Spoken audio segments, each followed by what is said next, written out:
back to Movie Cinema Film. I'm Leah. And I'm Jordan. We have a very special episode for you today, especially if your name is Sacha Baron Cohen. Congratulations. It is your honorable day when you die one day 35 years from now. No, 67 years from now. I don't know how old he is. When you die 67 years from now, they will play this interview that we have with each other about you.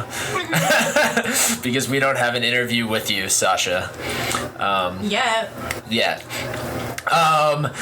So today we're going to be talking about Sacha Baron Cohen and his two films that he has out. And because those films seem to be somewhat political in one way or another, we too decided to talk about political movies. I personally don't watch television or go on the internet. But some other people have told me that it might be an interesting time in politics in the next week. So we also thought it would be a good idea for us to cover that. Yes. So we're doing The Trial of the Chicago 7, new Aaron Sorkin movie, written and directed, and obviously based on true life events. Yes. And then we are also doing... what is it? Borat movie? Borat subsequent movie film. Borat subsequent movie film. The second in the Borat trilogy. Yes. So, what do you have in mind for your political movie? I think I'm going to go with JFK. I don't know if we've talked in depth about JFK. Have we done that on here? Who is that? It's an Oliver Stone movie. Who's JFK? I don't know him. Oh, I know we've talked about JFK on this podcast, but I don't know if we've talked about the film JFK. Have we done that? No, we haven't. I'm joking, by the way, in case anyone thinks I'm like 12 and I'm serious. So I have not watched this movie in a long time, but I've been meaning to watch it again. So I don't really remember it. It is a freaking odyssey, folks. So you love it? I watched it for a class, so I guess I'm a little biased because I had a professional scholar explaining it to me and telling me about all of the New Orleans connections to the JFK killing. And the mob and all of that good stuff, and the CIA. But yeah, so JFK is a great film. I think it really started the whole conspiracy train in America, for better or for worse. People definitely realized that JFK couldn't have been killed with one bullet in the way that we know it to be. So I think it's good that we're exploring it more, and there are other theories around. Also, I think in times when we have Donald Trump as our president and we have very corrupt people in power, I think it's good to know that people in power are corrupt sometimes, and sometimes government agencies do terrible things, for better or for worse. So I don't know if we need somebody to kill Donald Trump after the election or something like that, but if CIA, if you're listening, go do that. Or FBI, whoever it was. No, CIA did it. Yeah. So you think the CIA killed JFK? I think people were in cahoots with the mob. So you think the mob ordered the hit? You think Lee Harvey Oswald was connected to? No, I think Lee Harvey Oswald was a patsy. So he didn't do it? He did not do it. Okay. He was just the likely figure. He was a little crazy, a little communist. He was the perfect suspect to put forward. But I believe that the CIA wanted to kill JFK, and the mob in New Orleans and Dallas worked together to conspire to kill him. Okay. That is my theory on it, is that the mob had the connections and made sure that it got covered up in the area and there weren't any hiccups. And I think the CIA covered it up as well so that it could just move along. Especially considering LBJ is just like so Republican compared to JFK, but then he ended up signing the bill. I love Johnson. Yeah, but like, he only did it for political reasons, which, like, more power to him, I guess. Well, I mean, JFK only took him on as a running mate because he needed to get the Texas Democrat vote. Like, he needed that, to win. So, I mean, and Bobby hated it. Bobby was furious. He hated LBJ. The two of them were at each other's throats, and he was, like, down to the last minute when Jack was like, yeah, like, we need him, and Bobby was like, no. Like, they were fighting about it a lot. And so I think, like, in general, the motives of these people are always questionable. I mean, I'm pretty cynical about politics, even though I love and I'm obsessed with the Kennedys, so I love them. But, yeah, I don't know. I love Johnson, though, because I think that he, what was he supposed to do? And, I mean, there was a lot of things. As much as I love JFK, I feel like he wasn't, this is a fact, he wasn't that good at getting the stuff passed that he wanted to get passed, so he would, make these incredible speeches, and he, stood up for people of color and disenfranchised people and poor people and all of that, but he had a hard time actually, like, moving the policy through, and then LBJ took over, and he was able to do a lot of those things, and I feel like he doesn't get a lot of credit, right, because he's, because nobody wanted Kennedy to die and wanted him to take over, so it was kind of like, imagine you're taking the seat of the president and everyone's, like, so fucking depressed to see you there because they don't want to see you there. I mean, I think that he really did a good job. Like, I like him as president. I don't know about, like, him as a person, but as president, I think he did the best he could, and I think he passed a lot of things that we needed passed. Yeah, I think that is a valid assessment. I'm sorry. You can't, like, bring up something related to JFK and not expect me to, like, go on a tangent about it. It's, like, impossible. Did his spirits talk to you? I love him. I love them so much. No, they didn't. I wish. But, yeah, I think I'm actually impressed with your assessment of your conspiracy theory. Did you get that mainly from the Stone movie or your own research or documentaries? A combination of the Stone movie, class conversations, and some readings I think I did as well. Yeah.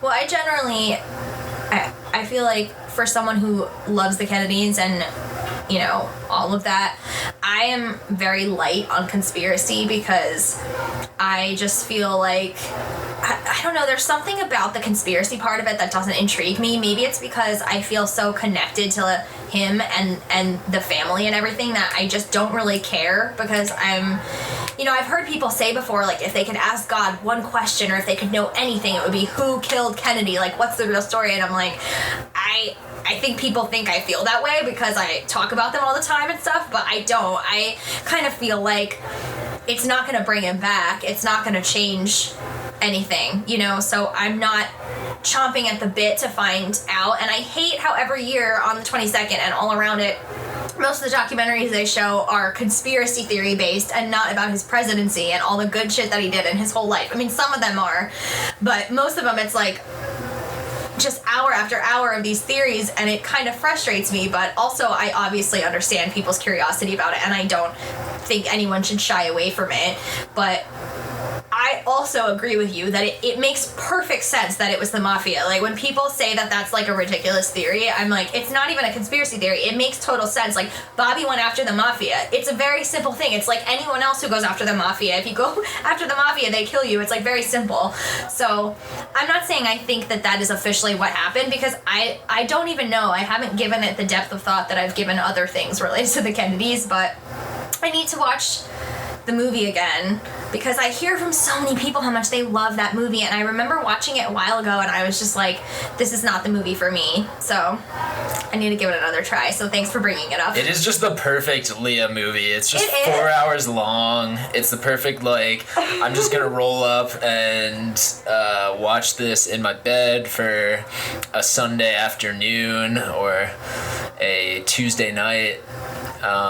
Yeah, and it's just, if you're into true crime, like, this is the truest crime. Like, it's literally the government trying to stop civil rights.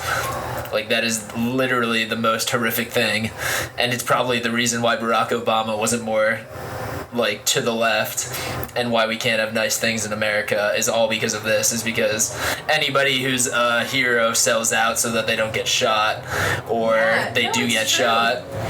I was very scared. I mean, especially as someone who loves the Kennedys. I mean, I still, I really believe in their ideals and their policies and stuff. So it still like breaks my heart when I think about what happened to them. Like it really like hurts me. Like I've cried about it multiple times 50 years later. So like, I mean, I thought about that a lot during Obama's presidency.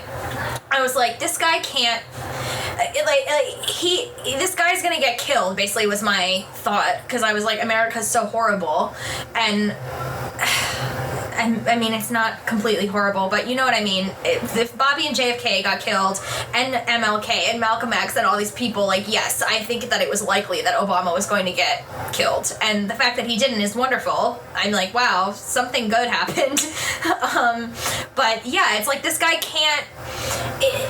Even if he was he wasn't like a radical liberal or anything, but if he wanted to be that and he thought of that in his mind, he had to toe the line so carefully between everything, because I mean, people already were, hanging dolls of him like from trees and shit, you know what I mean? Yeah, no, I came from a very, very racist area of New York where like people were very unfiltered about their opinions of Barack Obama when he first came into office. Mm-hmm. Like I was in middle school and high school and college when Barack Obama was president. So I had small town dads giving their opinion of the black man in the White House, so to speak, as they wanted to give it. But then eventually I ended up being in college, and then I had people on the left who hated Obama because they were like, he didn't go far enough. And they were like, look at what he's doing to these people protesting Standing Rock and the Dakota Access Pipeline. Yeah. And he's like doing what Trump is doing now to people who were protesting a pipeline that ended up leaking. It literally ended up flowing all over native lands. Yeah. Exactly what people said was going to happen happened, and Obama let it happen, and he tear-gassed protesters, but we don't talk about that because we only want to talk about Trump being the guy who hates protesters. That's the thing is, like, I fucking hate Trump so deeply, but the fact that everyone just uses him as a scapegoat for literally everything, I'm like, so you're going to let everybody else get away with this shit and just blame this one person who is basically such an idiot and a buffoon that he couldn't have caused half of this shit if he tried. Like, you know what I mean? There's just so many. It's the system. It's not just him. I mean, it's the system that allowed him to waltz into the presidency. You know what I mean? Just, it's not just him. I mean, come on, let's focus on everything. I mean, I know that you gotta like chip away a little bit at a time, but let's focus on the entire system here. And by the way, because you brought up the Dakota, I just have to say that if any of these politicians wanted to actually be human beings, they would look at the things that Bobby Kennedy did, because he literally went up there and visited those Native Americans in the 60s in their little like huts and would hang out with them. And he knew that they probably were, like, they were not going to go vote, right? Like, they're not voting. But he didn't care. Like, he wanted to actually meet all different types of Americans and all different types of situations. And he literally invited them to Hyannisport. Like, people don't understand that these people, like, this family, everyone thinks of them as, like, all optics and mystique and all the perfect pictures on the beach and all that shit. And they actually were, like, real people who gave a shit. Like, they really did care. And I don't see any other presidents doing shit like that. I mean, Obama did do similar things, but like what you're saying also, then he would do things completely contradictory of his whole message, you know? Like, okay, we like everyone ignores all of these bad things that all of these presidents that we're supposed to love have done, you know? Like, I feel like I grew up with everyone talking up the Clinton presidency so much, and then I like went back and looked at it and I'm just like, okay, like I really don't love this, especially because of all the accusations of women against him, and that's ultimately why I can't, like, I there are things that I love about Hillary, but that's ultimately why I can't like really love Hillary, is because she's okay with all of these accusations. Like, it's not completely separate from Monica Lewinsky. Literally completely separate from her. If that had never happened, all of the other allegations really bother me. So that's like, you know what I mean? I'm 100, like, I am liberal as hell, but there's, like, a lot of problems with the liberal presidents, too. And I'm not even saying that JFK was perfect. Sometimes when I talk about the Kennedys, people try to challenge me, and they're like, oh, well, you know, they weren't perfect either. And I'm like, I fucking know 100 times more about them than you, and whatever you think they did, it's probably worse, and I know every detail of it, and I still love them, so shut the fuck up. You know what I mean? Like, I don't know. Wow. Sorry. No, that was awesome. I'm sorry that I have to make you talk more now. We have to hear what your political movie is. Oh my gosh. Well, I don't even know which. I don't even know. Chappaquiddick, no. Oh my god. I mean, Chappaquiddick was okay. I like the guy that they got to play Ted. He was good. I mean. Was it Ed Helms? No. No. Wait, who did they get to play? Wait. What's his name? Jason. Oh wait, Jason. Oh yeah. He's been in a bunch of movies lately. Jason, yeah. I can't remember his name, but he was a pretty good Ted. I mean, the movie was okay. Jason. It wasn't Jason Lee. Jason Earl. Here, let me look Jason up his name Biggs. because it's gonna bother me. Yeah, no, Chappaquiddick was okay. I mean, that's another thing that like. Jason Bourne. It's gonna bother me too. I could like visualize his name. Me too. He also was just in that movie with Alexander Skarsgård and Keira Knightley where they have the affair. Okay, what's it? Jason Clarke. Oh my god. Yeah. And not to be confused with my former roommate, Jack Clark, who was just his birthday. Person. Kate Mara played Mary Jo Kopechne. And you know what? Like, that whole thing, too, the movie was okay, but I try to focus on the good things that Ted did in his life because I think he did do a lot of good things, especially healthcare and everything. So, I mean, but that obviously was like unconscionable. That's what the thing is, like, when people tell me, like, oh, the Kennedys weren't perfect, I'm like, I fucking know that. Like, everyone knows that. Will you just shut up? But I thought that movie was okay. It's definitely worth watching, especially if you don't know that much about it, because they don't give Ted a break. Like, despite the fact that Hollywood's very liberal, I mean, they show him just kind of like standing there and all this time ticking by, and he could have gone to the police, and he takes a bath, and he's in his hotel room. It's like, Jesus Christ, Ted. Oh my god. Anyway, that wasn't the movie that I selected. So I don't honestly know what to. I feel like I did already talk about this movie Bobby that I love. Yeah, I think you did talk about. I did talk about that, right? Okay, so I know that I just called Hillary Clinton the fuck out, but I am going to talk about her documentary Hillary on Hulu. Oh, I hate that garbage. You didn't like it? I really just. You don't like her. I really, like, I've watched parts of the documentary, but I really don't like the Bernie clip that they put in that documentary. That's her talking about Bernie. It is just so snaky the way that she talks about Bernie. Like, that man campaigned for her. Yeah. It's so fucked up. He's literally campaigning for Joe Biden, who is the antithesis of everything he believes in, after he campaigned for her when she was the antithesis of a lot of things he believed in. I feel bad for, like, I honestly feel very bad for him. He got such a bad deal.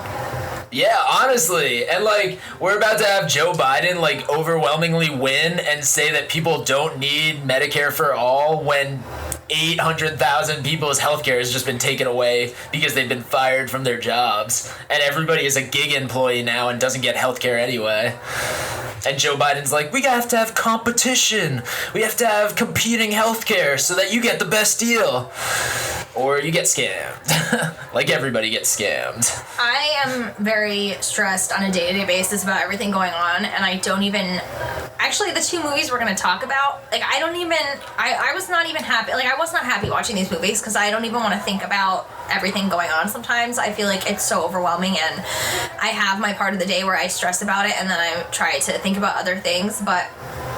The reason why I want to recommend this documentary is because even though she is not perfect and there are a lot of things that I don't like about her and there are a lot of questionable things, there are also a lot of things that I love about her. Like, I think she's probably one of my people that I'm very much at odds with. Like, I mean, it doesn't have anything to do with the past election. I mean, I would have voted for a tree over Donald Trump. Like, literally, I actually kind of feel bad that with someone who has her experience in the political career that she couldn't go against, like, a real person and actually have a real fight, because if she lost to somebody else, it would have been so different.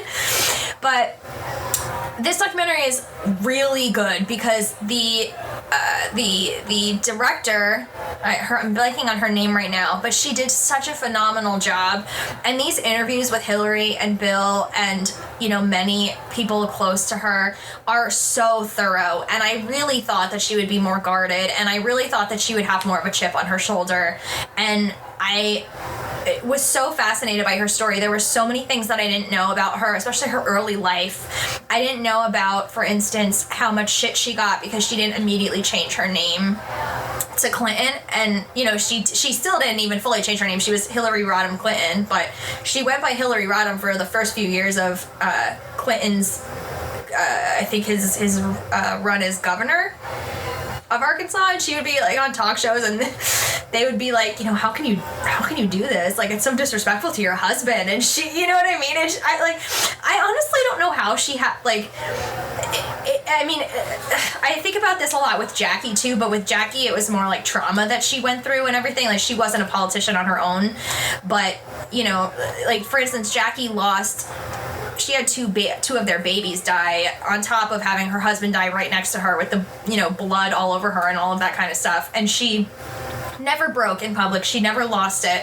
And Hillary too, like, I can't believe that she's never just like started screaming in the middle of something and told everyone to go fuck themselves. Like, I cannot believe that she's not done that. That's like so impressive to me, because the way, like, just all of the barriers that she broke. And, you know, I know that when she was taking her, I can't remember which test it was, but one of the tests that lawyers have to take, there were like bar exam, or no, something else. I think it was the bar, maybe it was the LSATs, I can't remember, but you know, how it was like all men in the room except for her and like one friend or something like that. I mean, don't quote me on that exact number, but obviously it was very overwhelmingly male, and I just really admire her tenacity to achieve everything that she's achieved and to hold the seats that she has held. And ultimately it's probably, you know, I don't know, I don't want to get into the 2016 election at all, but I found the documentary really fascinating, because they also, she said that she didn't exactly know what they were going to do. Like, they just started filming and she agreed, and she trusts the director, and the director found like people that she hadn't talked to since she was in 10th grade and everything. And it's just like a very well-made documentary. It's a very full, clear portrait of somebody.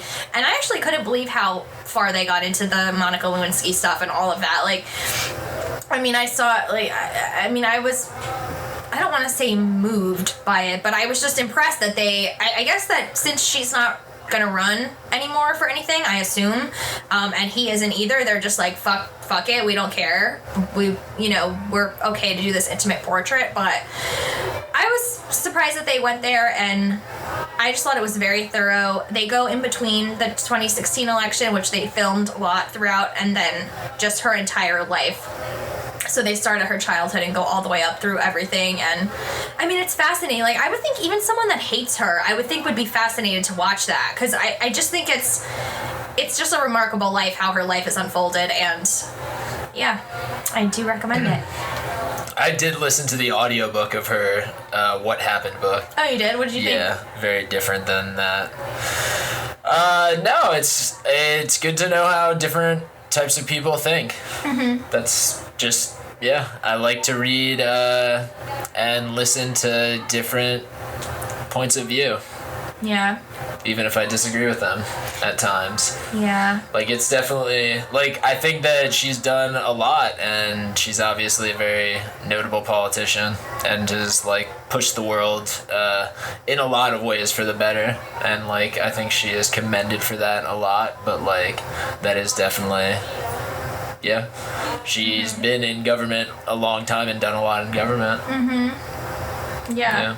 And the ways that she, even during Bill's presidency, like the ways that she stood up for women and universal health care and stuff, I didn't realize how attacked she was during that presidency. I mean, obviously I don't remember it, but I mean, I remember when she was kind of like, you know, people criticized her for staying with Bill or whatever, but, you know, she was one of the first ladies that really had her own thing going on, you know? Like, she wasn't just like, I'm here to support my husband so he can be the best president. And I just didn't realize how much people fucking hated her back then, too. Like, it's just, honestly, I but don't. for different reasons, because then it was like the my completely wife different. reasons, as opposed to the she is a corporate hack, and then it changed to she's a corporate hack like later in her career. But it used to be, oh, she's the terrible wife and the nagging wife. Yeah, so like I definitely like I think that's fucked up how she is portrayed in the media, and that's the thing that I hate about it, is that like I wish she didn't take low blows at like somebody who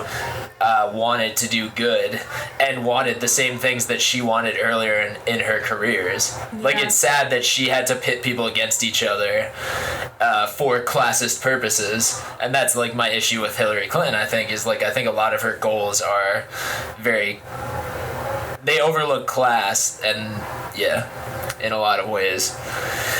And yeah, she also believes in the prison industrial complex until this year, and didn't believe in gay rights until it was politically expedient. I mean, same with Obama, you know. I know. Yeah, no, it just makes me sad that like everybody was such like that our politicians are cowards, like that they have to wait for it to be 70% of the population believing in something before they can go and do the right thing. That's why I fucking love JFK, is because not all of them, a lot of his advisors were like, you cannot get on TV and say that black people deserve equal rights. You cannot do this. You are going to lose all of these Southern votes.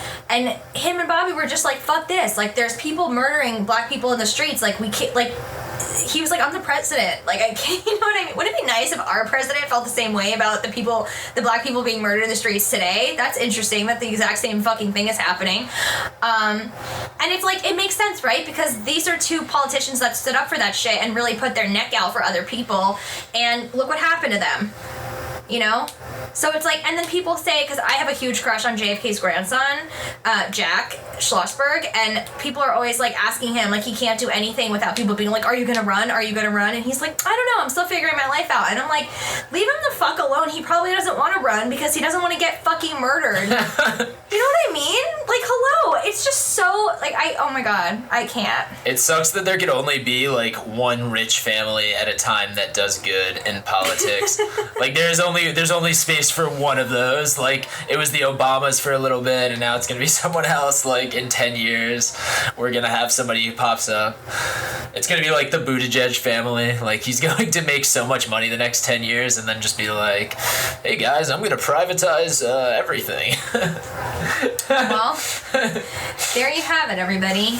I guess we'll see what happens. Yeah, but I think we talked about political movies now, right? Yeah. Cool. So we could get into the main event. Whoa, whoa, whoa, whoa. Cool. So do you want to do serious first? Kind of like bad news before the good news? Sure, why not? So the trial of the Chicago 7. What did you think? Going into it or after watching it? Oh. Going into it, I was, I'm not a huge Sorkin fan. I kind of am a proponent that Sorkin kind of is what he is. Like, yes, he is. He has a style, and he's a filmmaker that makes, like, complete films, but, like, he's not my cup of tea, necessarily. Mm-hmm. And I think this film was a very good example of why, like, Sorkin is not my cup of tea. Okay. Yes, because, like, I think just, like, given the source material, which is the real-life events, I don't really like some of the focuses that he put on in this film, but, like, yeah, it was a fine film, I think. Yeah, what about you? I really liked his first directorial debut. I really enjoyed Molly's Game. I thought that really, like, pulled me in. I was very interested in the situation. It was what you expect from Sorkin, like the crack-a-lackin', like, dialogue and all that kind of stuff, and Jessica Chastain gave an awesome performance. And I was looking forward to this because I don't know that much about the trial of the Chicago 7, but obviously it's 1968, so, like, I know more about 1968 than I do about today, so, so I was excited because I was like, ooh, you know. I, too, did not know anything about the trial. So I was like, okay, this should be good. You know, I was like, it would be awesome if this was like Social Network level of good, but it's about a political uprising. I'm gonna be so happy. And I was just kind of like, this movie's fine. Like, I was thinking it's not a bad movie at all. It does not compare whatsoever to Social Network, or even, another example of, I was gonna maybe talk about this for the political film Charlie Wilson's War, which was written by Sorkin, directed by Mike Nichols. I really like Charlie Wilson's War, especially the writing for Philip Seymour Hoffman. I mean, it's Phil, so, like, obviously he elevated it to the umpteenth degree, but I really enjoy that script. And so I was looking forward to it, and I just feel like I was disappointed because I don't think it was nuanced enough. I don't think it hit on the right points, and I just was left underwhelmed. There's too many courtroom scenes. Like, I get that it's the trial of the Chicago 7, but it wasn't compelling enough for me to enjoy all of those scenes. And then the few scenes that I did really enjoy, I was like, few and far between. I just wasn't overall, especially because this is one of those movies that's supposed to be an Oscar movie, and it's, built up so much. I was just definitely left something to be desired. And it's an old school Oscar movie, by the way. It's like boring, has a lot of stars, and like checks a lot of boxes. Yeah, but it just didn't. I'm normally like civil rights movement stuff. I mean, I was just yelling about JFK, so you can probably understand how I feel about this kind of stuff. I'm normally... It's so funny because someone asked me on my Instagram yesterday, what Kennedy documentaries do you recommend? And I was like, literally anything that, like, I love everything, so I should be more into this movie, but I just wasn't, I guess. I don't know. I especially didn't think that... I mean, it's probably the least Sorkin sounding movie out of all of his work, Because they're socialists, they can't talk smart because they don't believe in having money. A lot of these people who are on trial. Well, I mean, if it wasn't, but if you didn't know it was Sorkin, would you have known? That it was Sorkin? What do you mean?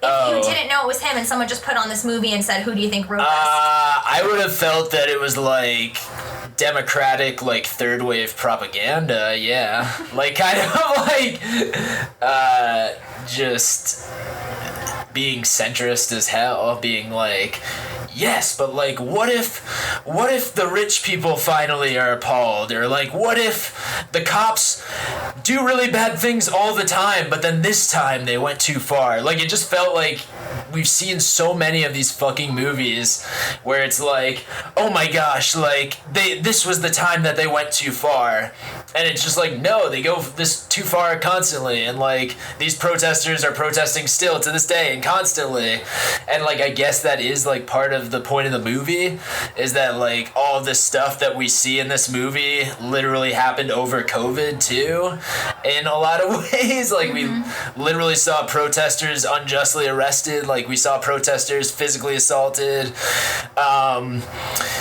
and like this is gonna be a little spoiler alert, so I guess you guys could click the ahead button like 3 times or 4 times or something like that. But they touch on the Fred Hampton stuff. That was the most interesting shit of the whole movie. That like Fred Hampton was at the trial. Is that real? I don't know. And like the Black Panther connects, like that seems to be the biggest aspect of this, is like like that stuff. But then it becomes all about like the college students too, and like the improvisers. But yeah, like they literally murdered Fred Hampton, and he was like, did that happen during the movie? I forget whether it happened during the movie or not. Did they have that scene in the movie? No. Or did he disappear? The thing is, the movie chronologically for me was forgettable. So there's probably a lot of stuff that you can bring up that happened in the movie, and I'd be like, don't remember. Yeah, I'm not gonna lie, I'm a movie reviewer, and I put this movie on in the background because it was so lame. It was like it's literally just like a TNT movie that you see like on a weekday night that you're just like, oh, I guess I'll put this on while I have to do my homework. Well, one thing that I just feel like there are more interesting things within this whole situation that could have been explored, and they didn't. Like, it feels like they put focus on things that I didn't really care about, and then, like you're saying, like they would glaze over other things that I was thinking, wait, this scene is over. I want to see more of this.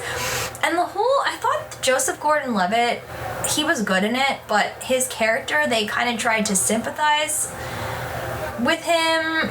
They have that scene in the park with his kids and stuff, and they, at the end, they try to make him, he's the one who stands up and stuff. But in real life, Schultz was not, he's not the one that I would have picked to choose to be that character. Like, I don't want to talk out of turn because I do not know that much about the situation. I did read some more after the movie, but I don't think that he is the person that I would have chosen to, like, have and turn into a sympathetic character, in my opinion. So I thought that was weird. And then also the performances, I would say, honestly, the one I liked the most was Surprising to me. Not that I don't like him normally, but I'm just never like, oh my god, he's amazing. But Eddie Redmayne, I thought, was really good. Like, I enjoyed his performance a lot more than Sacha Baron Cohen's, actually. Sacha, his Boston accent came in and out a lot, and I just wasn't fully sold on him as Abby. Well, was he from Boston? Yeah. Or was he a Canadian? The real Schultz? Not Schultz, the real Abby, I forget his last name. Abby Hoffman, yeah. Was he from Boston? Should I look this up? I don't know. No, his accent was just weird. Like, I couldn't tell what he was trying to do. Yeah, like, it was Boston. Yeah, it probably was Boston. It was probably just bad Boston. Yeah, he's from Massachusetts. Oh, okay. He's from right outside of Boston, so yeah. I just feel like I know that this wasn't that good because, like I said, I am fascinated by civil rights movement stuff, so I would have been very into it. Also, like, we already know whoever has the most money gets off. Like, why do we need to keep watching fucking law movies and trial movies? Like, the poor people always go to jail, and the people who have money and backing from massive crowds usually get off sometimes. Mm-hmm. I did think the end was probably because Eddie Redmayne was the performance I enjoyed the most. That and Mark Rylance. But I did, when he starts reading the names, I was like, oh, yes, because fuck Vietnam. I shouldn't say that. Fuck the Vietnam War, not the country Vietnam. But people don't learn. Like, they don't learn. We're still in wars that make no fucking sense. We're literally just killing young Americans because we're just like, oh, have fun. You want a good job? Okay, go overseas. Peace. Oh, when you come back, enjoy your money. We're not gonna help you though. You're probably gonna have PTSD and not be able to get a job, but peace. It's just like, fuck you guys. Like, we literally should have banned war. Like, why do we still have wars? It's just garbage. They showed at the beginning,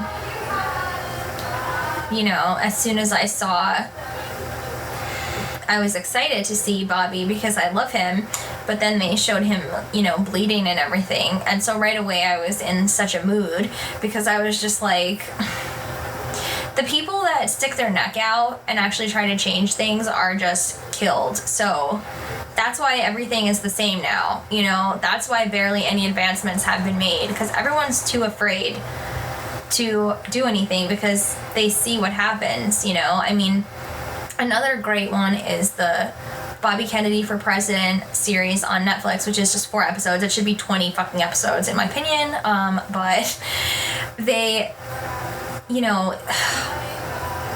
they showed John Lewis in this documentary, and it made me cry, oh my god, because he burst into tears and started sobbing on camera when they got to the assassination because he was like it was too much, like, Martin Luther King and then Bobby too, like, it was just too much, and he's just sitting there sobbing, and it's like, these people literally gave their lives, thankfully John Lewis, we at least had a long life, but these people that were trying to do the right thing and stand up for what's right, it's just, why would you know what I mean? I almost, like, I love that's one of the reasons why I love Bobby, is I think there's nothing better than someone who shows up and stands up for what's right. I think that's the best thing and the most attractive thing in the world, quality in anyone, right? But I don't really blame people who don't, because it's like, look what happens. Yeah, it's true. Like, we look to now, and like protesters from Ferguson have been found dead in like burned out cars, and like other protesters have been taken up into vans. Like, protesters have been shot. Like, and then the people who shoot protesters never get any kind of repercussions. So it's kind of suggested that you're allowed to shoot protesters, or you're allowed to intimidate protesters, because we create this culture where if people are trying to stop the war or like stop the rich, then it needs to be stopped, you know? That seems to be one of the only times that it gets stopped. And stopping equality also, that's when people come out in the streets to stop it. And you're just like, wow. Like, this is considered the land of the free. And like, when people protest things that are actually unjust, then they get killed. And then you're just like, oh, all right. People are just so afraid. They grow up in this world, in these families that, and in these red states that convince them that, you know, everything has to be exactly the same, and there cannot be anything progressive, and America was founded on these specific values, and they're connected to the Bible, and they're connected to other things that can never, ever, ever, ever change. It's like they don't even think about, oh, this change would actually help so many people, and it's really not even going to affect me that much, or at all. So what's the problem? It's fear. They're so afraid that things are going to change and that's not okay. And it doesn't matter who gets hurt because of it. I just need to keep my American ideal, which is like so ridiculous to begin with, because this wasn't their land. This wasn't our land. You know what I mean? Like, they just came here and stole this land and killed people for it. And that's what our country's founded on, so that's what you think is okay. It's like, no wonder why you think it's okay to murder a black person in the street for using a counterfeit $20 bill, if he even fucking did that.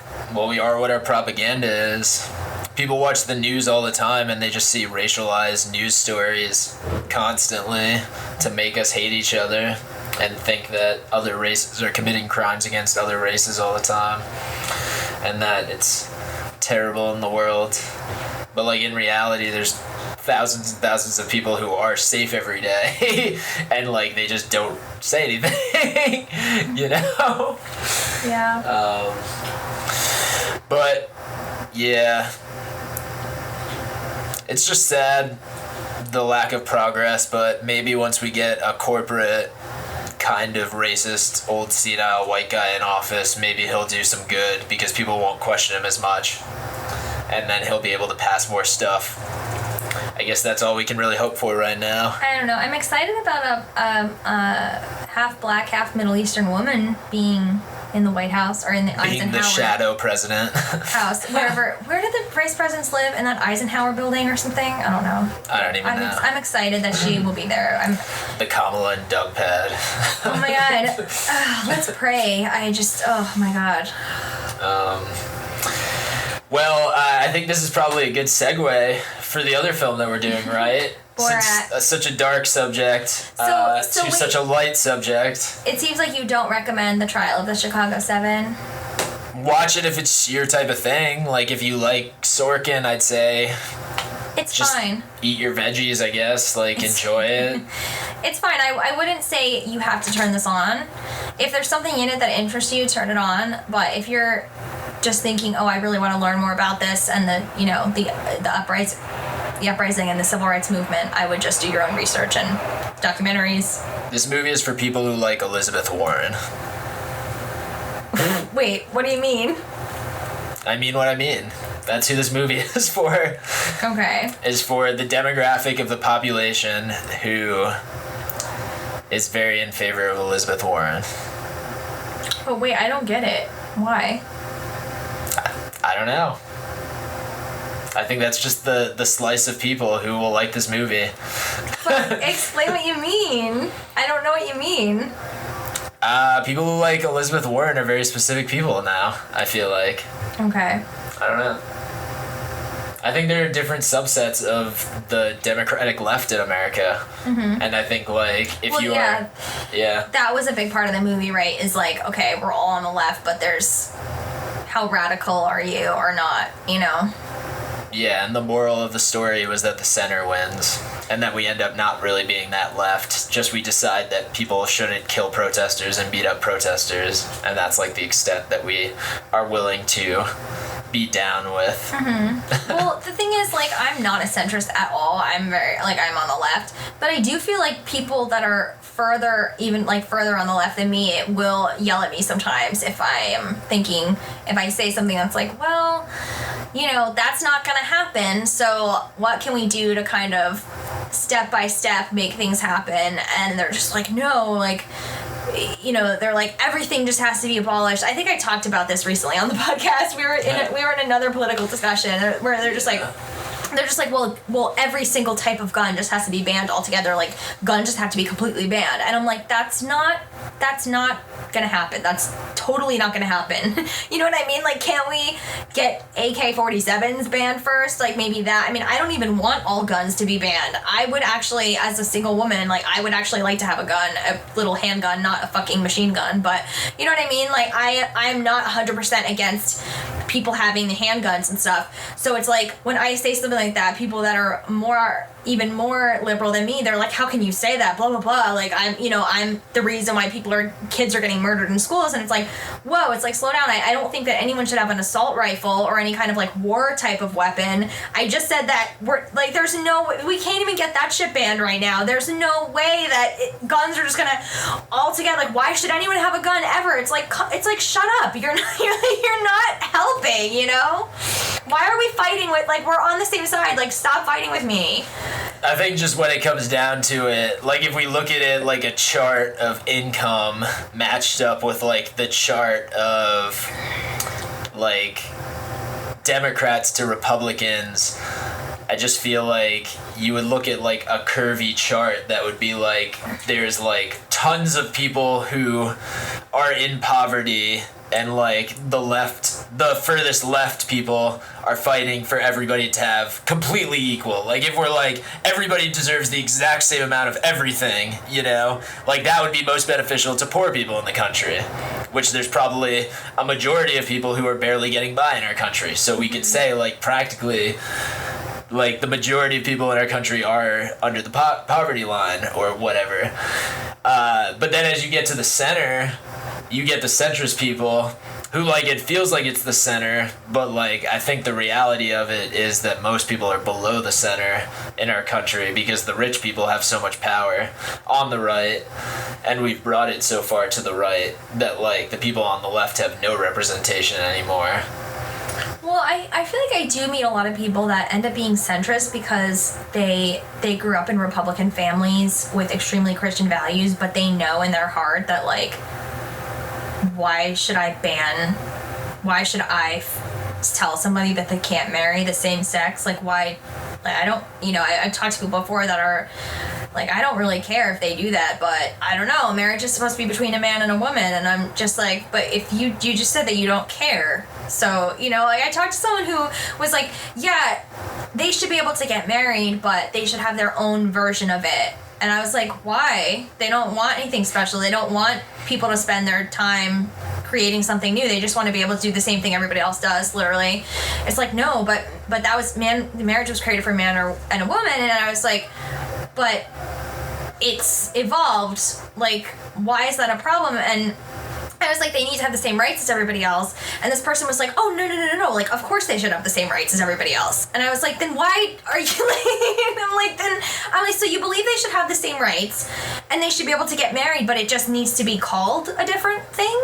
It just needs to have, like, a different title, is basically what this person was saying. And I was like, why? And they're like, well, because marriage was created for a man and a woman. And I was like, but why do you care so much? Did your mom invent it? Like, why? Who cares? If it's the same thing that you think they should have, why are you hung up on this? And it's like, I think this person was hung up on it because their mom and their dad told them growing up, like, marriage is between a man and a woman, and they just have that stuck in their head, and they don't want to betray their parents. And some people really have a problem rebelling from their parents, whereas other people easily do it. But I think I do meet these people that basically have liberal views, but they just have to kind of toe this careful line with their family, and they don't want to, they can't, like, register Democrat because then it's like their whole family's going to be like, what the fuck, and all of this. So they end up having these very liberal views that just kind of, every once in a while, you can, if you really get down to it and break things down with them, you realize that, like, they don't really know what they're talking about because they're torn in so many different directions, and they're fucking confused. It's like, just have a mind of your own. If you think it's okay for something to happen, then just support it. You don't even have to. I mean, for years, I didn't even want to label myself. Like, I'm obviously a Democrat. I mean, I grew up, like, obsessed with the Kennedys and all of their, like, I identified so much with their policies and their ideals that I was, just in love with that whole administration. And it's like, I didn't want to say that I was a Democrat because I didn't want to be labeled. I had this thing with labels. I was like, don't label me. I was very anti that. I was rebellious. So when I registered independent because I was like, I don't want to be labeled anything. I don't want to be in one group or the other. And now I just realize it's like, unfortunately, there's two sides here, and you have to pick one. And if you don't pick one and you don't fucking vote, I don't have any respect for you. I'm sorry. Like, you're an American. You have the right to vote. You should have a say in it. And you don't have to be in love with one candidate. You just have to... You have to make a choice, basically, because you live here, and your friends live here, and your family live here, and LGBTQ people, and people of color, and people that... women, and people that are going to end up getting the shitty end of the stick if this guy remains president. So you should give a fuck. I don't care if you don't want to be like, I'm just so frustrated by people that are like, I hate Biden, I'm not voting for him, and I hate Trump, so I'm not voting for him. I'm like, oh my god. Get off your fucking ass. Yeah. It is a sad time we live in. It's horrible. But hopefully the Democrats who are cowards will get voted out, and strong Democrats will come in, and the Republicans who are evil will get voted out, and normal Republicans, whatever that is, will come in. But it's like, at this point, Republicans have been so evil the past 20 years that it's like, the fact that anybody is still Republican, it makes me question, like, everything about you. If you're like an out Republican and you talk about being a Republican, like, you're literally okay with so many horrific things. It's so bizarre to me. Like, if you're our age and you're a Republican, you've literally only seen Republicans be incompetent, block legislation, and, like, make people suffer. Like, that's all you've seen Republicans do, and people still vote for them. Like, I don't understand it. Like, we literally live in a place that people must be getting such terrible propaganda from Fox News and, like, their local, like, Sinclair Media news station and shit like that, and getting like all of this bad information from the internet. But, like, you have to look at what's happened. It's really hard for me to even have a conversation about this because of Trump specifically. Like, I'm just like, I can have a conversation with people who voted for Bush or voted for Romney. I can have a conversation with them and be like, I never would have voted for those people, but okay. Like, I can talk to them about it, and I can hear where they're coming from on certain things. But people who voted for Trump, I just am so... That's so beyond to me. Like, that's so far past beyond anything that any other Republican is or has done. And I just can't believe that Republicans are so obsessed with getting their fucking tax breaks and not having to, help out people on the streets, and not having some of their ridiculously high incomes being taken away. God forbid somebody else gets help, you know what I mean? That they're all just fine with Donald Trump being their leader. Like, are you kidding me? If I was a Republican, I'd be so fucking angry and upset and disappointed that this guy was representing my party. I would be, like, angrier than I am now.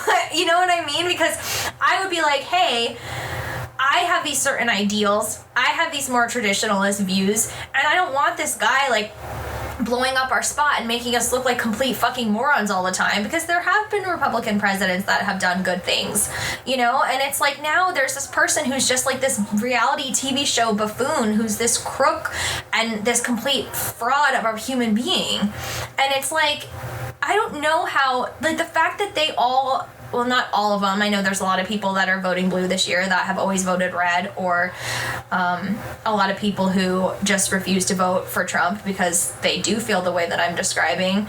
But the fact that so many of them are such fucking pussies that they can't even stand up to what's going on is ridiculous to me. Yeah, it is. Like, honestly, everybody should just do research on all of the votes that have happened. Like, if you want to, be interested in politics, read through all of the House of Representatives, votes. And, really look at your politicians and see what they are voting on. Because, I feel like people don't know. We keep secret what Nancy Pelosi, votes on. We keep this stuff secret, when stuff doesn't pass, We just move on from it. And, it doesn't get media coverage. Yeah. I don't know.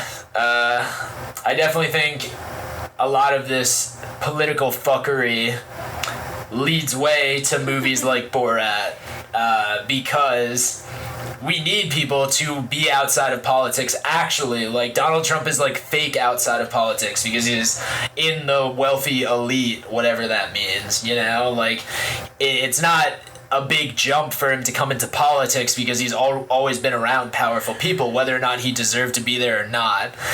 And I think we need to take down a lot of powerful people right now and kind of start new with new leaders, we almost had the opportunity to do that with Barack Obama and stuff like that, but I almost felt like there wasn't enough new blood along with Barack Obama. We didn't get enough politicians in up and down the ballot. There needs to be somebody that understands that we're all just fucking people. And basically we all want the same things. And for us all to be fighting all the time and trying to take each other's rights away and rip each other down and step on our necks in the street is fucking insane. It's like that quote from Adaptation that I love so much, the one that Donald writes in the script where he's like, we're all cells in the body and we can't see the body. Can you it's so stupid. Can you imagine a heart cell hating a lung cell?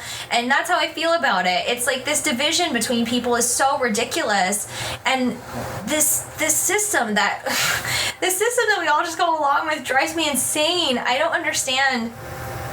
I mean, I guess I do understand it because I've said multiple times that people are too afraid to stick their neck out because they're going to get assassinated and things like that. But it's really hard. I don't know what the solution is. They heart attack gunned Bernie when he was driving and had momentum. Remember that also. He suddenly had a heart attack on the campaign trail. I just find it, I mean, sometimes I do want to just completely tune out and not pay any attention to it because it makes me so mad. And I have been trying to, I get a lot of inspiration and hope and calming from listening to Bobby and JFK's speeches and MLK. So I try to just kind of do that and just remember that there are people in the world that want things to move into a more peaceful direction and don't want to take people's rights away.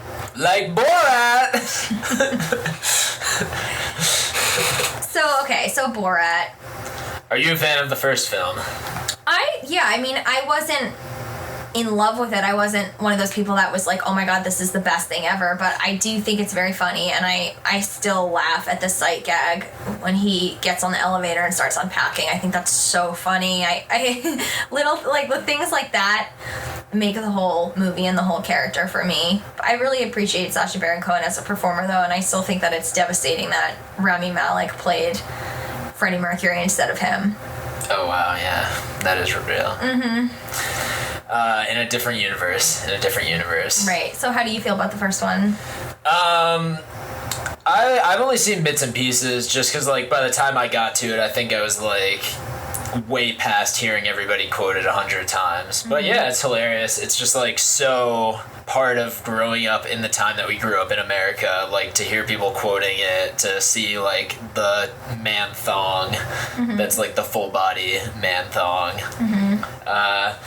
Yeah, I think they're, like, if somebody says, very nice, like, it's just, you hear this shit, and you're just like, yep, I never knew where it came from, and then you're just like, oh yeah, that's from that, and you're just like, oh yeah, and there's just so many lines that are just people ripping off Borat's terrible Kazakhstan accent. Yeah. But in general, I think he's probably been the best comedian in the Trump era with, like, humor and, like, actually being edgy and, like, doing stuff that's, like, laugh out loud funny. Like, I don't think a lot of people were able to actually, like, be subversive, and, like, by him going undercover with, like, Who is America, and now this, like, I feel he was able to put the powerful people in compromising situations in ways that interviewers don't even do. Mm-hmm. Like, we don't give anybody a hard time if they do horrible things. Like, Donald Trump literally put people in cages, and, like, they're saying that 453 kids are separated from their parents or some shit, like a massive ass number of kids to be separated from their parents in immigrant camps or whatever the fuck they were. And, like, nobody calls him out on this. Like, no, I would be asking him every day if I was a journalist, like, what about this? I know. What about this? What about this? And people just don't get to ask him, and he has no repercussions. So, like, if nobody's gonna ask these journalists, like Mitch McConnell, like, and Rudy Giuliani, and, like, all these people who literally are the devils, then we need somebody to literally make them do gay shit. Like, I don't care. Like, I don't care if it's homophobic. I don't care if it's, like, offensive to, like, the third world countries. But, like, that is the only way that you could, like, take advantage of these fuckers at the top, is, like, these white powerful men who are so misogynistic, so racist, so Islamophobic, so transphobic. Like, I think like, we know where Sacha Baron Cohen stands with, like, a lot of political issues. We know he's, like, as far to the left as you can go. Yeah. In a lot of situations. And I think it's important that he makes people uncomfortable in those ways, because these are very horrific people who he's talking to, and he's, like, very much, like, calling out people's behavior in ways that nobody else calls out people's behavior. Like, he puts on display, like, the toxic masculinity, I think, of our society by, like, getting men to confess to things. And, like, men know what men have said behind closed doors, but, like, they say that because there aren't women around. And, like, if you make this movie, then all of a sudden it's like, oh wow, that looks really bad, you know? Mm-hmm. And, like, I'd say, like, probably when I got to college and when I started to become an adult, I was like, wow, people say fucked up things about women, people say fucked up things about other people say fucked up things, like, behind people's back all the time. Mm-hmm. And, like, specifically, like, that notion is done so well in this film. Like, he makes people look so piggish and, like, makes it look unforgivable, which I think it is. And, like, if people don't frame it in a way that, like, people look like fools for being misogynist, then, like, it's never gonna change. Because too often, like, people are just like, it's just old-fashioned thinking, it's just old-fashioned thinking. But, like, if you embarrass somebody and make them want to take down your film, then I think it's, like, a different story, and it actually, like, leaves a mark. Yeah. Well, Trump himself said, you know, when the grab him by the pussy tape came out, he was like, it's just locker room talk. And I'm like, why are you even admitting that that's what your type of locker room talk is? Like, even if you are just with a bunch of guys and you're talking in the locker room, like, that's how you talk. Like, what is that even? Grab him by the like, what? Like, why is that? Why are you fine with that being locker room talk? Like, the fact that he couldn't just say, like, you know, I was just trying to be funny, I was having a moment, and I said something really fucking dumb, and I'm sorry if it offended anybody, that's not how I feel about women. No, he's just like, it's locker room talk. Like, yeah, that's how we talk in the locker room, duh, you know? It's like, okay. There's also, like, this monogamous, like, objectification that goes on in toxic masculinity, where, like, men are just constantly, like, commenting on people's looks and, like, constantly just trying to comment on women's appearances and talking to their friends about women's appearances, and it's just like, why can't you just be happy with the person you have? Like, if you have a person, like, I feel like people are just so terribly, like, just eating shit out of a trough, like the way that they like talk about things sometimes, and I'm just like, why can't you just like think about other things? Like, has your life been so sad that like you've not had enough sex in your life that like you need to like constantly sexualize every single person that you see every single moment of your life? That's really sad. I'm sorry. Like, you should really go find some porn or like a prostitute or something, because like they exist. There are tons of sex workers out there. Yeah. And like that is like the person you should be sexualizing is a sex worker. Like, you shouldn't be sexualizing people who aren't sex workers, or your date, or somebody who has given you permission to sexualize them. And it's just the culture that makes this okay.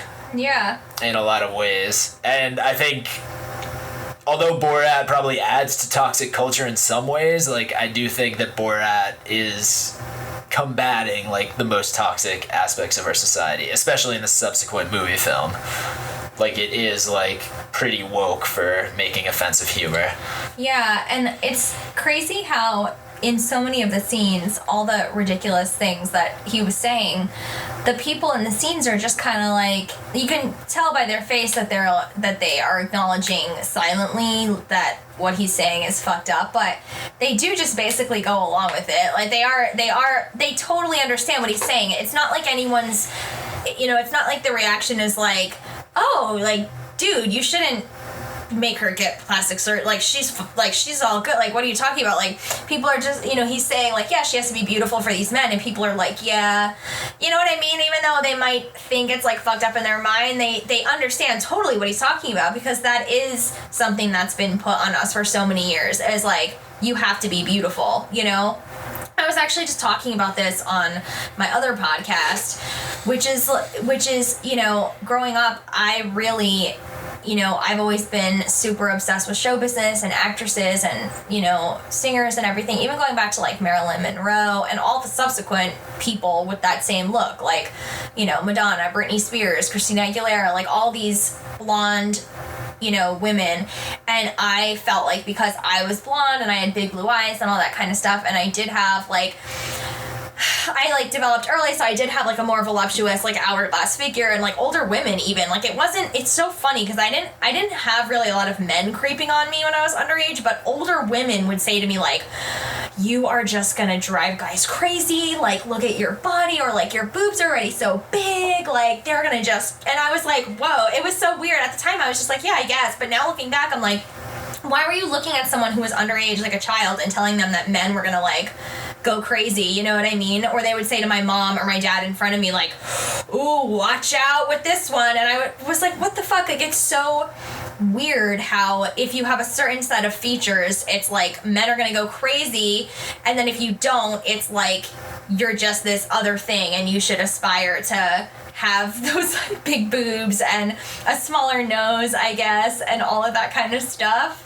It's just accepted in our society, and I honestly grew up thinking, like, if I don't look like that, if I am not 100, like, I'm not as valuable as someone who looks like that, not that I'm totally not valuable, but if I don't live up to the whole thing that people are telling me, then especially as a performer and stuff, then I'm not as valuable. And that's one of the reasons why, despite all of the criticisms and valid criticisms about the show Girls, I loved seeing, like, when Lena Dunham would be, she'd be fully naked and she'd be doing these sex scenes, and, she was not a size 2, and she had these, like, big tattoos that I personally don't, like, I don't really like the look of her tattoos. She obviously loves them, and that's cool, but obviously, like, they're not traditionally, like, pretty tattoos or whatever, and she has, like, shorter hair, and she's not wearing any makeup. Like, she wasn't glam in these love scenes, and she wasn't glam when she looked naked. Not that she looked bad, but she didn't fit into this societal thing that in this movie they're saying that you have to be, I mean, they're obviously it's satire, but that's why I loved that she did that, because it was just like, women don't have to fit into a certain category to do these love scenes. And then she did that one episode with Patrick Wilson where he's kind of like the golden boy, like they call him the prom king in Little Children, and she's maybe not the type of woman that's usually cast alongside him for a love scene. And so, like, I feel bad even saying this because I'm not trying to diss her at all because I think these standards are completely ridiculous and, like, she's beautiful and I'm sure plenty of men find her attractive and stuff. But she wasn't fitting into that societal norm, and I loved seeing that because it just felt like if I grew up seeing this, maybe I wouldn't have felt so, as a teenager and stuff, I wouldn't have felt so much like, oh, I have to be this or men aren't going to like me or I'm not going to get anywhere in life and I'm not valuable. So the stuff with, especially like turning her blonde and like putting her in certain outfits and all that kind of stuff definitely did resonate with me, and just the general like acceptance of everybody was so jarring and sick, obviously, and just so sad. Yeah, I think that's why this was the perfect movie for our time, because, like, I think there are a lot of people who can't put their finger on why culture is so fucked up. And I think, like, it does really go back to, like, the old-fashioned ideals of, like, giving away your daughter or, like, giving away your niece to a rich and powerful man. And, like, we still live in that world as much as people don't want to admit it, unless we, like, break down that world. Like, that is the world we live in. Unless, like, we start judging guys who date women who are, like, 30 years younger than them, or, like, weird, like, power dynamic situations, or, like, we don't let gay people marry, we don't let trans people be who they are. Like, we're always going to have these issues because we're always going to see it as, like, women are property for men. Which is, like, what the essence of a lot of these rights are, is, like, people deciding who's their property and who they have control over. Yeah, and it's not that long ago that there were, like, dowries and, throw in this cow and you can marry my daughter, exchange your 2 goats and I'll There's still arranged marriage in some cultures. And yes, there is, and I'm not trying to diss that. I know that I mean, that's, they're happy. Exactly. That's if that is your culture, then I am cool with that. You do you. I mean, I personally feel like everyone should just let everybody do what they want as long as it's not hurting anybody else, and you not say shit about it. That's my opinion, but it just, I don't know. The thing is, there are so many funny scenes, but it also is hard to watch because you're just uncomfortable, and it's good to be uncomfortable, but you obviously weren't high enough for this. I did not get high. I wasn't high, sadly. Like, if you're watching something like this, like, you have to get as stoned as, like, your weed capabilities allow you to be. Like, you have to be for movies like this. This is what weed is made for. Is, like, to just be like, alright, the world is fucked up, like, I am going to just laugh, and I'm not going to take any of this seriously. I'm going to assume everything's a joke, because it is a joke. Well, were you surprised at all that the only fucking person that made any sense was a black woman? Because I was not surprised. I loved her. And have you seen the news about her and stuff, all the stuff that she's saying? Oh no, what is she saying? She said that she feels betrayed. She's like, oh, really? They never told me. She said she genuinely thought it was a documentary, and she was trying to be respectful because she didn't know how to tell this girl, like, she wanted to, she wanted to be very blunt, even more blunt with her than she was, but she also wanted to respect the culture, and she didn't really know what to do. And they've now raised, Borat fans have raised over $55,000 for her because, I don't know, she's a grandma. I think she has 3 kids and 6 grandkids and, I guess isn't doing that well financially or whatever. So now she's getting paid from this whole situation, which I'm glad, because she was the only person that really, again, she was the redeemable character. Yeah. And also, like, I think that is how, like, movies like this get excused, because, like, that is, like, a very pointed decision in editing. You can choose to leave that stuff out, is the person who doesn't go along, Mm-hmm. Like, the first person who doesn't get owned, you could choose not to leave them out, but it's good to show that, like, oh, there are good people in the world. There are people who think this is fishy, Mm-hmm. And there's a reason why you are relating to this person right now, Mm-hmm. I just loved her. She was so real. And she put it in such a nice way. Like, if this was real, or even if it wasn't as extreme as this and it was real, say she just happened to know a young teenage girl who was like, yeah, I'm gonna get breast implants and I'm gonna get a nose job because I want, you know, men to like me or whatever. You could tell that she really would have affected that person's life and she really would have made a positive impact on her. And I think women should have all the autonomy in the world. If you want to get plastic surgery, I say go for it. I do not make fun of people that have that. If that's what you want, I'm happy for you. But the fact that she could influence a young girl who maybe was making that decision not based on her own wants but based on what she thinks she should be, it was very touching to me. That and the Jewish women, I live for them. They were they were good too. Sweet. She gave him food. I mean, the way that he obviously like his costume and everything, and they did not flinch. That's what I love about Jewish people, is that they've been so prosecuted throughout history that they're just like, fuck you, I'm ready. Like, you know what I mean? And she was just so chill. And I actually heard that I'm not sure which one it was. I think it was the main one he was talking to, but it might have been the other woman, passed away. Oh, yeah. Since the taping, and they said that was one of the only, I think it was the main woman that was talking to him, because they said that she was one of the only people that, they didn't show this, but he told her, like, after she said that she had been in the Holocaust, and you know, she had that perfect way that people who know they're right and are confident can speak calmly about things, where she was like, no, honey, like, I saw it with my own eyes, you know, rather than getting, like, defensive or whatever. She was just like, no, like, I was there, you know. And so they said that this is one of the only times he's ever done this, but he actually turned the cameras off and told her personally in that moment, this is a satire. Like, my name is Sacha Baron Cohen. Like, I have such respect for you for going through that I want to tell you the truth about this. And so I thought that, you know, that was very nice as well. And I think there was... Which also, very important for him to include that segment in the film, because Holocaust deniers are, like, very common right now. Yeah. And, like, you do need, like, old-ass Jewish people to literally just say, I was there, I saw it with my own two eyes, because, like, people don't believe that shit because there weren't cameras, and, like, there were cameras after it, obviously, and, like, there is some footage of it, but, like, and there was not easy footage, and they burned a lot of shit, obviously, because they were burning bodies to dispose of the evidence and to, like, make more room for more experiments and shit like that. Well, even the photos and the footage of the experiments and stuff, people are just like, oh, it's faked. Like, haven't you seen a horror movie? Duh, it's, you know, it's faked. I'm like, okay. I really can't. But some of these other, like, what was I gonna say? Oh my gosh. Well, did you hear about the JFK Jr. Conspiracy theory? I have heard that too. So I'm always like, once again, because I am an admirer of the family, I often Google, like, because I like vintage stuff and I just like seeing what people have and what people are selling and stuff. And I was on Etsy and there were a ton of Trump and JFK Jr. 2020 t-shirts, hats. Like, this is on Etsy, and I'm just like, first of all, I wish he was alive. That would be so wonderful.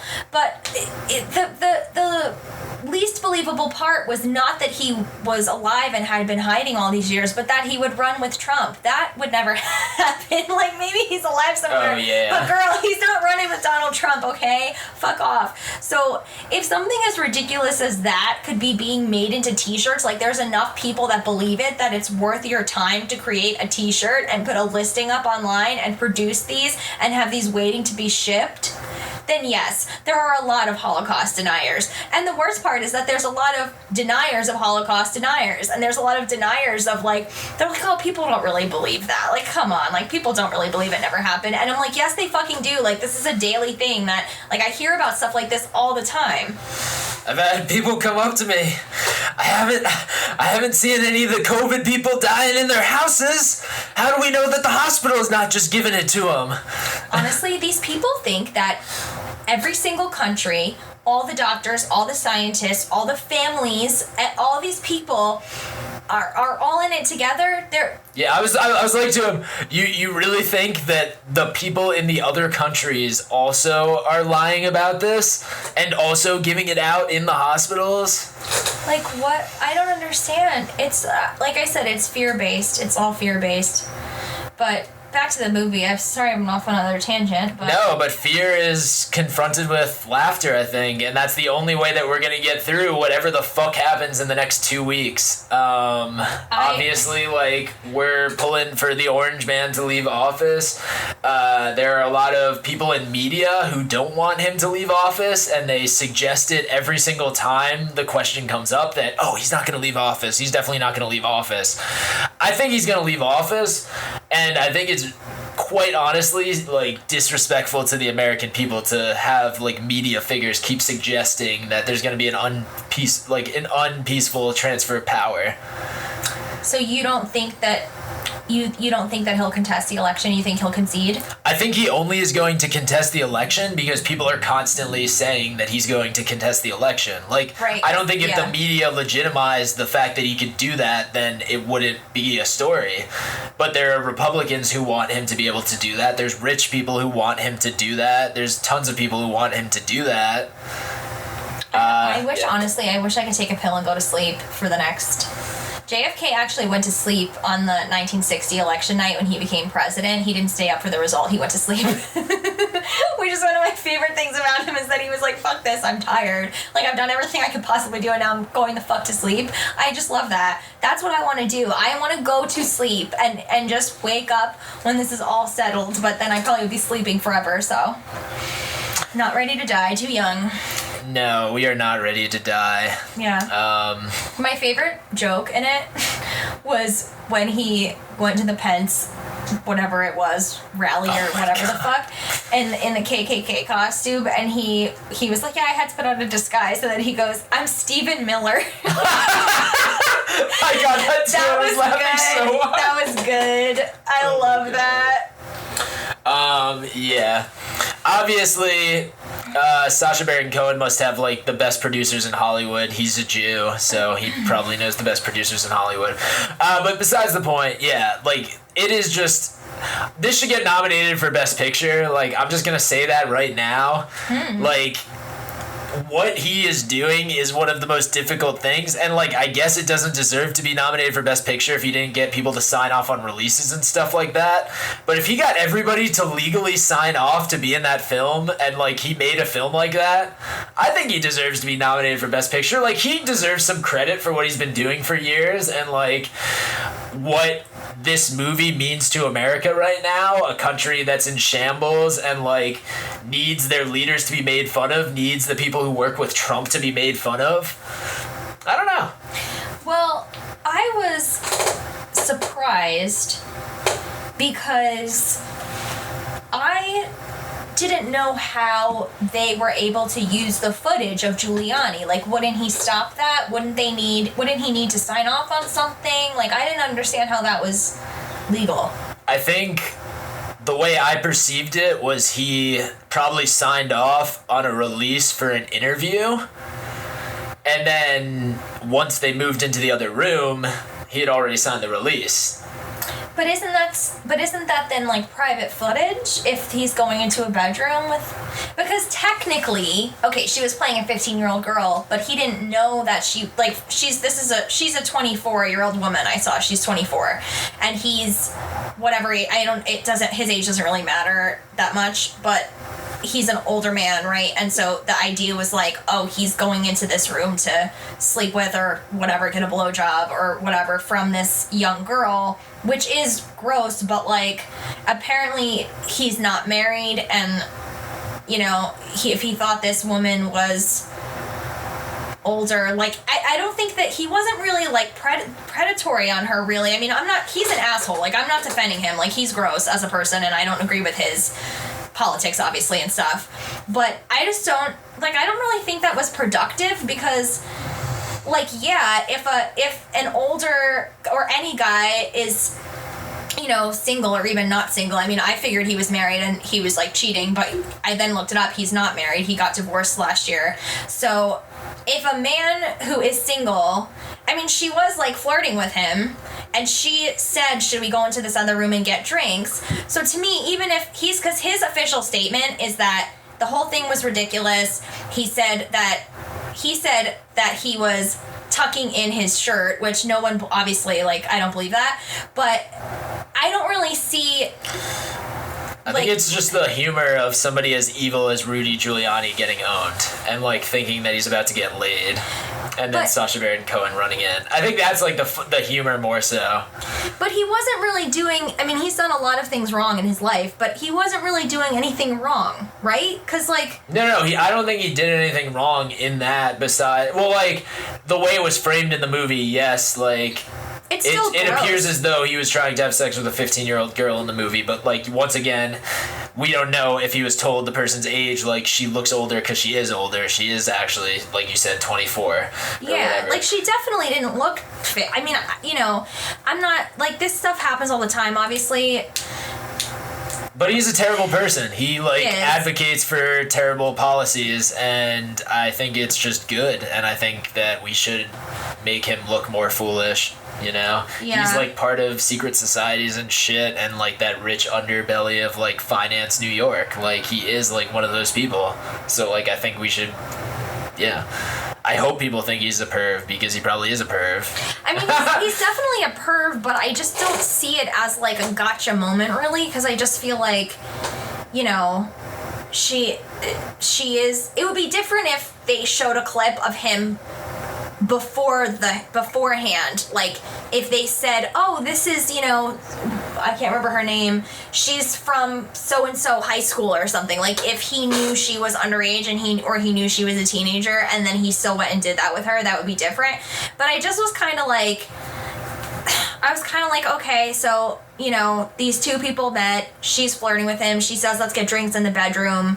It's not like he jumped on top of her and attacked her or something, you know, like it seemed like a pretty normal situation that would happen, you know, like when it comes to these, like, gross older men that are always trying to, like, get with these younger women. So I was just kind of like, you know, I just kind of feel like it's a distraction because I feel like there are so many things that you could really attack him for and actually really show him up on, and so I just kind of felt like it was like, oh, haha, like he's caught with his pants down, look at this, and it's like, well, he didn't really do anything wrong in this scenario, but he's done so many other things that are wrong, and I just feel like now we're not really talking about those things. But people don't care. That's the thing. That's true. It's like Americans are too stupid. Like, they need to literally see somebody with their pants around their ankles to, like, think they're a fool. Like, they can't think they're a fool for, like, creating a policy that imprisoned tons of black people in New York or something like that. Like, that can't be where we look at it. Yeah. It's like, no. Yeah. But yeah, I mean, overall, like, I didn't love the movie, but I didn't dislike it either. Like, it's obviously, like, I think Sacha Baron Cohen is such a talented person, and I love his ideas, and I think the fact that he's not afraid to confront all this shit head on and take these risks. I mean, I saw a clip online also of a deleted scene, which was from the whatever it was, the Trump rally or the I don't even know what it was, but when he was singing the song on stage with the guys he had stayed with. Do you know what I'm talking about? Yeah.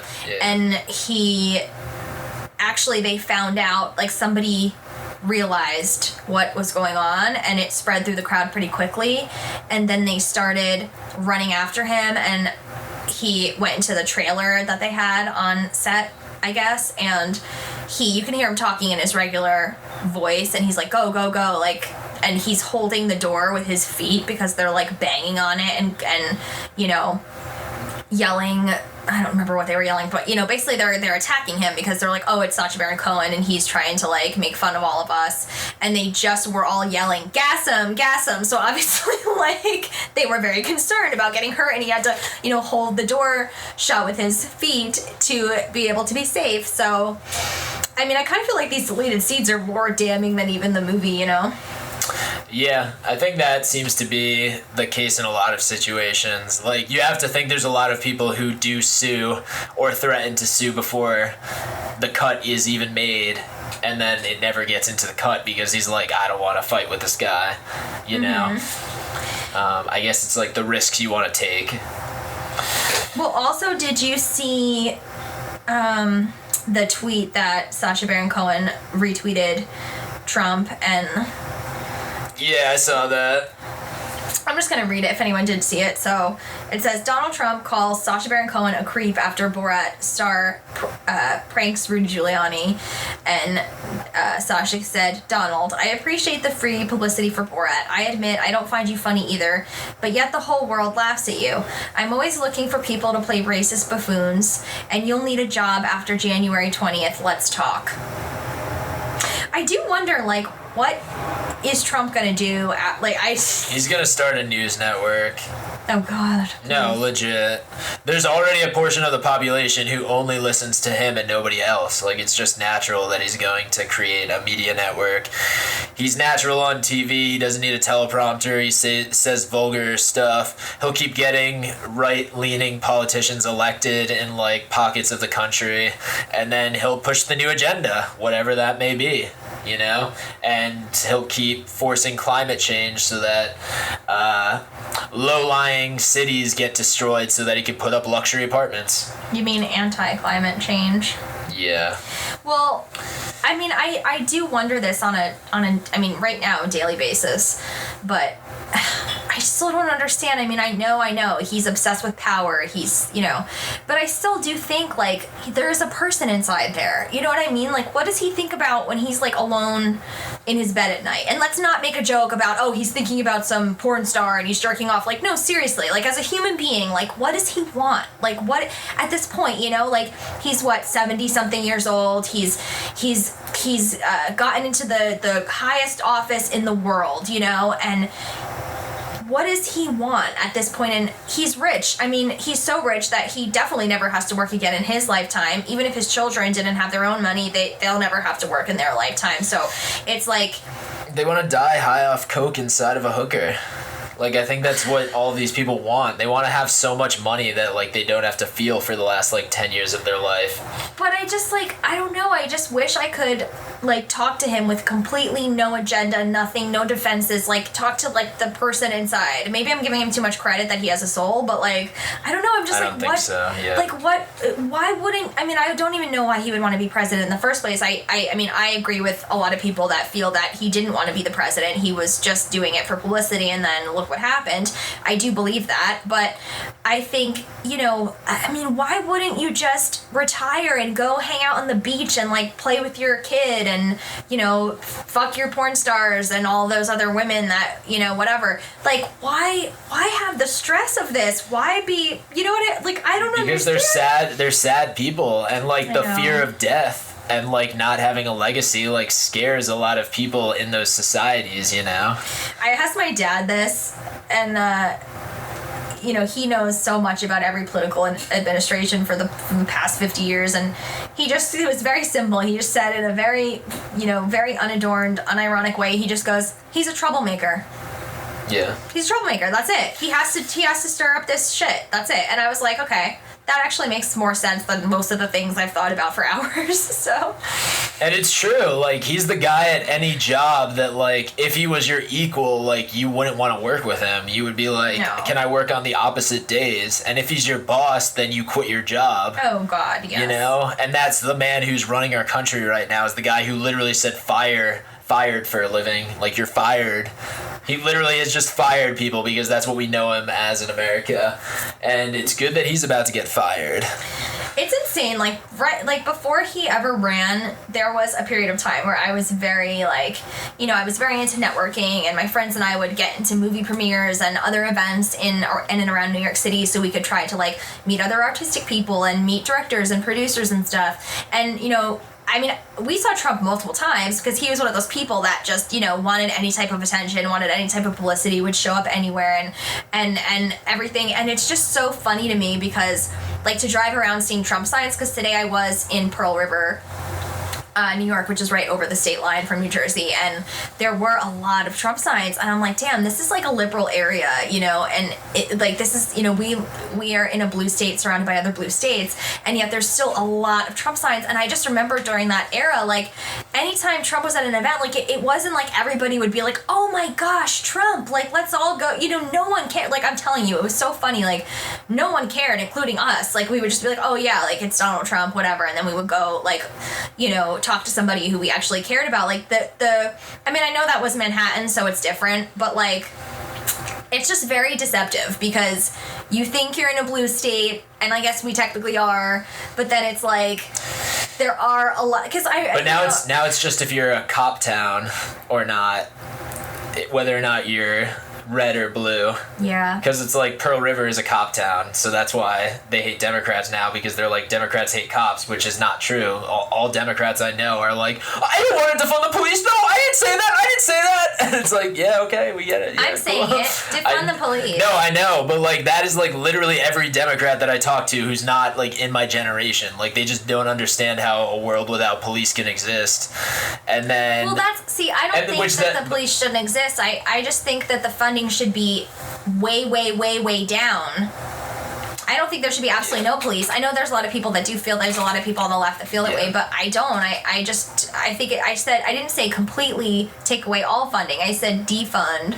But I think it's just like funny that like the Republicans in the media are waging this culture war against Democrats in the media, and like real Republicans and real Democrats don't care about any of this shit. They want legal weed, free healthcare, they want to feel safe in their neighborhoods, and they want free education. Like that's like all Democrats and Republicans all over the country want. They want good jobs that pay them good money, and they want free weed, free healthcare, and that's all we want. I just feel like they're obsessed with their tax breaks, and they don't care what other policies are existing in the White House and what opinions are in the White House. I mean, because you'll talk to a lot, like I've talked to Republicans who are like, obviously, like, I don't agree with Trump. Like, obviously he's fucking crazy and obviously he's horrible, but like, it's more of a money thing. And I'm like, okay, so just because you need to have your tax breaks and all of that shit, you're okay with all of this other things that are going on.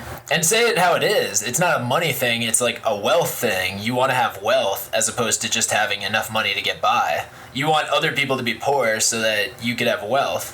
Like that's what Republicans are saying, is that they want to be taxed less so that they could have this way of life that they think they deserve more than other people. And it's like, all right. I just truly don't understand it. I just don't understand it. I really don't. I have no problem with... I mean, if I had that kind of money... I mean, even now, I donate a lot of my time. Like, I do a lot of charity work, and I also donate money when I can, and, like, I am nowhere near the tax bracket of these people that are, like, so obsessed with the fact that they do not want to have higher taxes. And it's like, I can't imagine, like, if I was making $500,000 a year, like, I would be so down. I would be like, yes, I don't need all this money. Like, there's no possible way I need all this money. Like, give it to the people on the streets. I don't want people to be homeless. I don't want people to be starving. I don't want there to be a huge wealth disparity. It comes off as so fucking selfish to me. And I've known Republicans before that also like donate to charities and do really nice things for people. And then I'm like, well then what's your fucking problem? Like I just don't understand. It's racism and it's classism. Yep. But if you guys would like to make us way richer so that we could enrich the charities of the world and get our projects off the ground, you could go to anchor.fm/moviescinemafilm/support, and you could donate $1 a month, $5 a month, or $10 a month to our movie watching and reviewing cause. Right, we don't have anything else to say about Borat. We can let these guys go home. I would say just our regular, do you recommend it? Well, you kind of said that you don't necessarily recommend it. You were kind of neutral about it. I would say if you like Sacha Baron Cohen humor, you're going to like this. It's more of a lot of the same. I think, I think a lot of people should watch it on all ends of the political spectrum because, I think that we need to change our sensibilities and our thoughts about what it means to be a human and what it means to be, a successful human and, what the cycle of life is. And I think this movie puts that under the magnifying glass.